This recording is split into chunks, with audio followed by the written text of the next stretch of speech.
So, you have seen that video now, right. Let us see, first of all, this whole course we were talking about that Breitenberg experiment and all of that, right. Let me show you this picture. Here we are trying to put everything together. In the demonstration you have seen a sensor, you have also seen the actuator, right, and the Breitenberg experiment actually spoke about sensor and actuator in its simplest form, how they are coupled, and that is exactly what the Kubuki system actually had. In our case the sensor was the camera and the actuator was the thrust we provided to the robotic platform, particularly the wheels, right.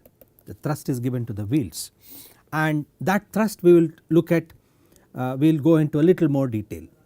What all you are supposed to do?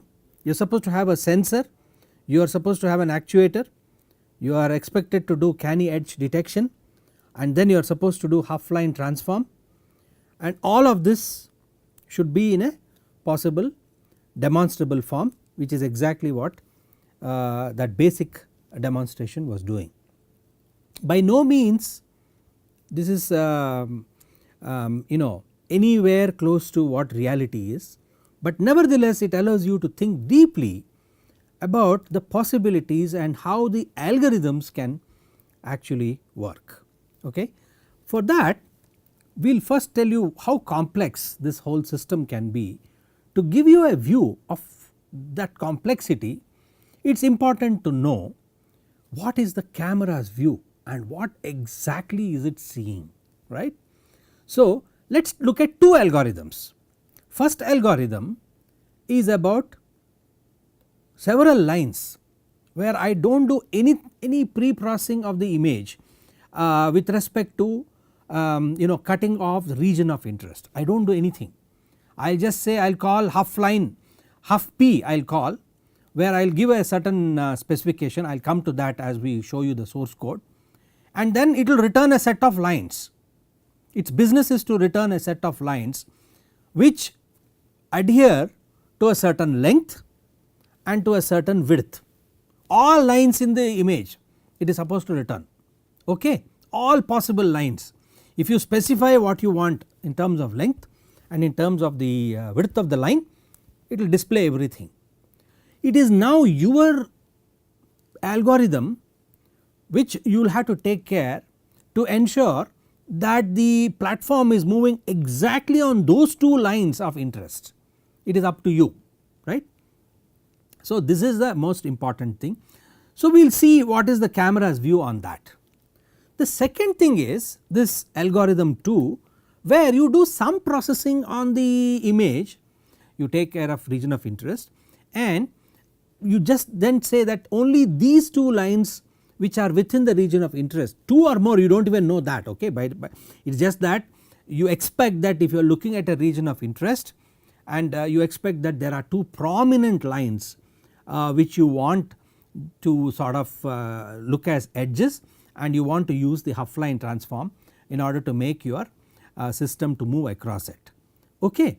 So, now why is this an important thing? There are many nice things which you can exploit in a camera kind of a sensor. The following holds true. If a camera sees a line in front of it, it continues to see the line tapering as it goes along. So, I think I am not good at drawing, but let me try redrawing it again. So, something like this, a very far off view, maybe I am exaggerating, I should not tilt it so much, it is definitely tilting, but it is perhaps like this. So, almost it starts off by being straight here, and as the view of the camera extends, the same two lines appear to be a little bit sort of tilted, right. It is also true for sometimes even for our own eyes. If you are seeing a long distance, you will see those as though these two lines are converging at some point. So, this is also the same view that the camera is having a look at. You can sort of in a very simplistic manner, because most of our demonstrations in part of this module are very simple, just to excite you, right. So, we will take these simple things and then try to exploit around it to make a nice working demonstration. That was the real goal. So, we will exploit this condition, right. So, this is a very important point, and I will show you how we can build on this particular aspect. But before we go and actually see anything about the camera's view, it was not far long back that I had shown you this picture, right. You had the road divider, you had the road edge on the right side, you had the road edge on the left side.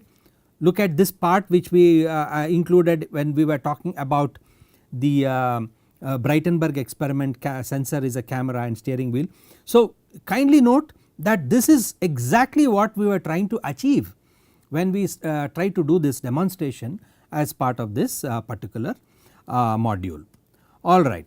So, now let us turn our attention to what the camera is actually seeing with respect to algorithm 1. So, now let us see what is the camera's view for algorithm 1. It is quite obvious, right. You can see that there are two prominent lanes, left line and the right line, and also there are a number of points above, a number of lines that are shown above, a big mask of them. We have paused the video for the moment. You can see that the whole system, you see that mass of lines there, these are all what the half line P actually tells you, because you have specified a certain length and a certain width, and all of them are being pointed out, in addition to these two prominent edges that you are looking for, and on which actually you wanted the robotic platform to move, right. So, what is the way out? How do you clear this? So, before we do that and look at algorithm 2, let us finish this video and see exactly how the camera actually points to and how good has been the detection. You can see now it is able to turn and try to keep itself onto the lane, on the two edges. Of course, it is not doing great job, but indeed it is trying its best to move within the two extreme edges, and now it drifts away and goes out. You can see that it is not a great algorithm, but nevertheless it does try to cover the basic experimental track that we had created for this experiment. Okay. So, let us focus on algorithm 1, fine, and let us look at the experimental track. The experimental track that you saw was exactly this, more or less this, and I have divided this complete experimental track into 3 sections. One section I call A, second one is B, and C is the third section, okay.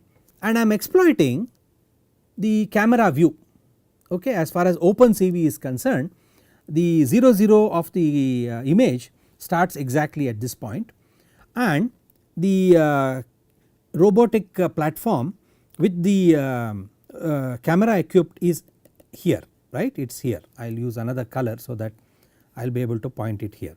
And as you can see, this trapezoidal kind of picture where the two slopes or two lines are matching is actually being exploited nicely here. Basically this will have a negative slope, the left line will have a negative slope, the right one will have a positive slope.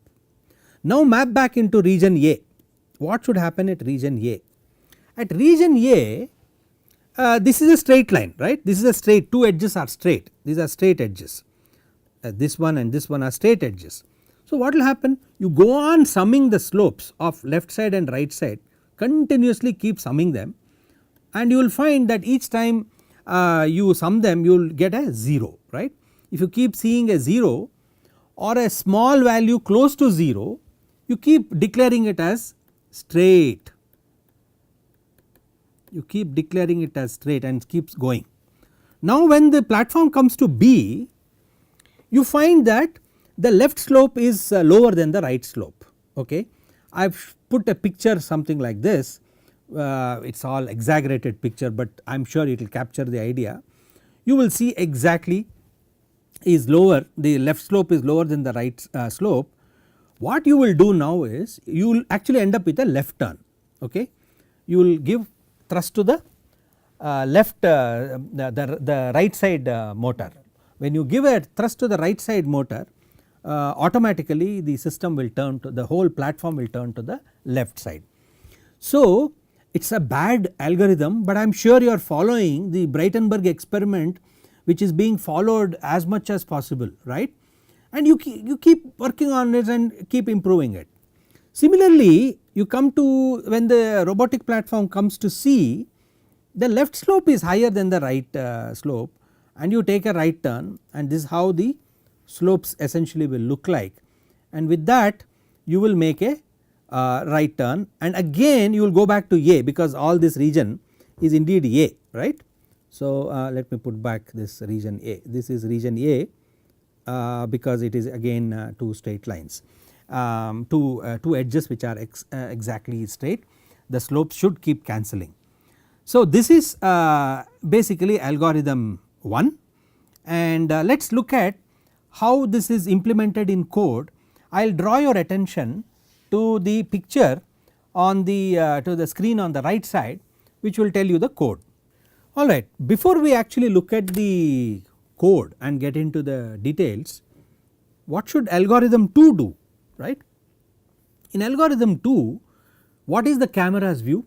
First of all, we said algorithm 2 should be something that removes all the lines beyond the region of interest, correct. If you have to do that, you have to cleverly get rid of all the lines. You should not even do canny edge for those which are beyond the region of interest. So your region of interest should be declared as a first step, you do that. Then let us say this is your region of interest, then you feed that region of interest into canny edge and tell canny that this is the boundary in which you should detect the two prominent left edge and the right edge, okay, edge detection should be there. Then you are telling Huff transform, Huff line transform, so canny edge will detect all edges as I said, and Huff line will ensure that only lines are detected, right. So because an image can have all types of edges, so you have to run the Huff line transform to make sure that you are actually interested in the exactly the two lines which are within the region of interest. So it should be within the region of interest, alright. So this is what we have done in order to show you the improved algorithm, which is a very small step. If the first algorithm is 1.0, this is 1.1. Let us go and look at 1.1 algorithm and understand how the camera's view of this particular video looks like. Let me draw your attention to the screen here, okay. So as it is coming up, you can see how beautiful the system really looks. It just has these two prominent edges on right and on the left, that is the left edge, that is the right edge, and that is indeed B. As you know, that region indeed is the B region where it is turning to one side, and as you go along it will turn again, and that region where the mouse is exactly is around the region C, and beyond C is again A, and before B is all A, right. So this is exactly the strip of our interest. Now the big takeaway from this slide is this is giving you those two very prominent edges, and let us see whether the platform actually follows this two left and right edge as you know, as accurately as possible. So let us run this video. So it is coming to region B, it turns and it moves a little forward, it is trying to reach region C, it sees that you should take a left turn, and then it turns into C, goes over C region and goes back to A region, but it is drifting, it is drifting, it is drifting, it has gone beyond.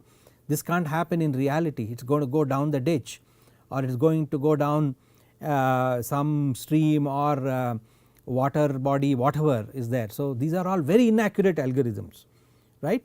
So you can see that these algorithms are all good, fantastic, all been discovered for many years, but the programmer, the engineer who is working on these algorithms have to work on them extensively to ensure that lighting related issues and edge detection, proper edge detections, and all of them are taken.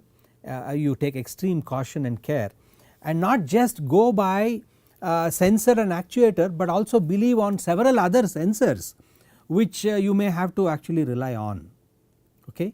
And perhaps this is the big limitation of just what used to happen many years ago, where you just used a sensor and a sort of a automobile or a actuator motor, and you try to do a few things, you could not go and do things accurately.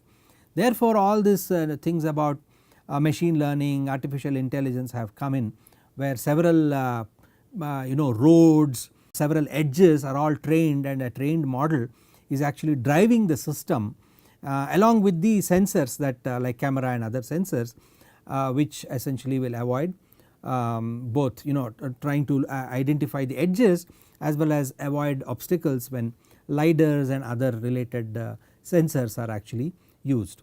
So before we go on to the code, let me show you a little more detail of this Kubuki system that we have here. You can see that this is the system of interest. Let me take it back so that the camera can see it, okay. We had used this camera, this is our camera sensor, and this was looking at the lane, this camera sensor was looking at the lane. The wheels bottom here you can see there are two almost like two tires, this one and the one next opposite to this one, these two are the ones on which we were applying the thrust and the system was moving. We will now turn our attention to the source code and get into the details of the source code to finally wrap up this discussion on use of canny edge and Huffline transform for the purposes of driving through a lane, okay. So now let us look at the basic code which we demonstrated to you, okay. Essentially the Kubuki is running, there is a controller on board and the controller is running Ubuntu, and on top of Ubuntu operating system is running the robot operating system which is called ROS, okay. The ROS platform essentially is useful because it is able to interface between the autonomous vehicle, which is in our case the robotic platform Kubuki, and the sensor, camera sensor, which is looking at the images, alright. So the first part of the code is all about the calibration all over, okay. If you come down you will see that several Python libraries have to be imported and all of that, all those initializations are there. Directly you look at the camera calibration part. So let us look at, so you can see that calibration underscore camera, whatever image is being seen is being calibrated, you get the distortion coefficients and all of that is displayed out there in the first part. Then you also have the camera matrix, I mentioned to you about camera matrix, that matrix is also obtained. So this is for as far as the camera itself is concerned. It is still not giving you anything undistorted, so you need an undistorted image, so which means you have to run back that the OpenCV function called undistort, and you will get a nice undistorted image which is essentially at that point where the mouse pointer is. Now let us now, after all this is done, you may have to do the region of interest, essentially you if you recall, the camera was pointing completely towards the floor of the towards the floor, which essentially created a nice triangle for you, and in that triangle only you are looking for edges and you are also looking only for lines, essentially you are looking for lines. So it all depends on how much region of interest you are actually looking at. So here I want to pose a very interesting problem. This, how big the triangle should be is actually left to your hands. If you tilt the camera a little up, then it would look at the look at a larger image and perhaps even be able to cite the turnings much ahead of the point where it has actually got to turn. So it is your ingenuity on how you can actually write this code, so that you will be able to make quick decisions and be able to write some real high performance algorithms. So now essentially the camera information has to be acquired, and the information has to be passed to give thrust to the required motors which are connected to the robotic platform. So you can see that create a handle to publish messages to a topic called ROS-Pi essentially is saying that I will keep taking the information from the camera and keep feeding it to the motors which are part of the robotic platform. Okay. So the geometry message, direction vector, thrust and all of that is, you can see, is all initial. To begin with it has to be initialized to 0, and that is essentially what it is done. The rest part is all to check whether you know, some safety conditions, whether we should do it if ROS node is down, active and all that. So these are some very simple things. Let us now move on directly to place where the first part of the calibration, so the first part of Canny Edge has to start. You essentially have to start with blurring the image. So let us look at blurring. So you can see it is blurred here, and then the Canny Edge is called. You have CV2.Canny, which essentially is feeding the blurred and then the size that you essentially have, which is 85.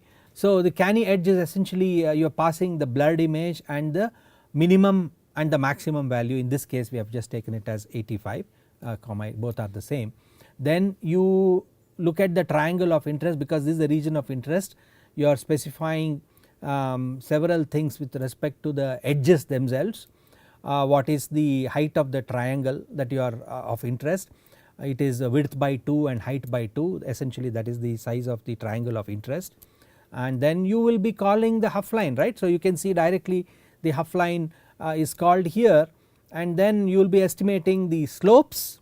I mentioned to you about slopes, and you will continuously be estimating the slopes to see where exactly there is a change in the slope. Find the slope, you can see, and some other simple functions that have to be done to calculate to correct it, and then you will essentially find the left slope and the right slope, and then do some very simple math error corrections if there are any. This little function here that you see is actually doing the math error correction, and then you will tune the threshold. You will apply a threshold. In this case I mentioned to you that we take 6 as a threshold, and we mentioned to you already that a turn has to essentially be if the sum of the left and the right slopes is less than -6, you will be doing a right turn which was essentially point A, and if it is the sum is greater than 6, you will be doing a left turn. So this was already mentioned, and all that essentially means from the sensor, which is the data being published by the ROS, you directly give it to the thrust motors here, and essentially you will be turning either left or your right, or you will be going straight. You can see this is your threshold, take a right turn, this is your threshold, go straight, and this is your threshold, go left. I think there should be something which also, yeah, you can look here. This is your threshold in left, immediately is another condition, this is your threshold in right, and this is your threshold in straight. All these 3 threshold conditions are checked based on the sum of slopes. This is the simplest possible algorithm you can think of, and essentially you will be calculating that slope. Come down. So that is it. You essentially the whole application essentially is taking care of using sum of slopes, left, right and going straight.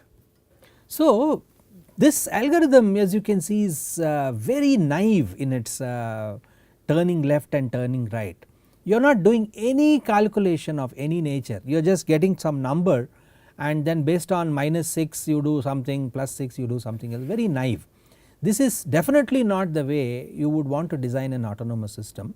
You have to do continuous estimation of the angle how much to turn, and that essentially means you have to go away from the simple Breitenberg algorithm and come up with much more sophisticated algorithms. Indeed, that is left to you. You have to start thinking now how I can improve on this very simple threshold based thrusts that were given to motors into something much more useful, much more practical.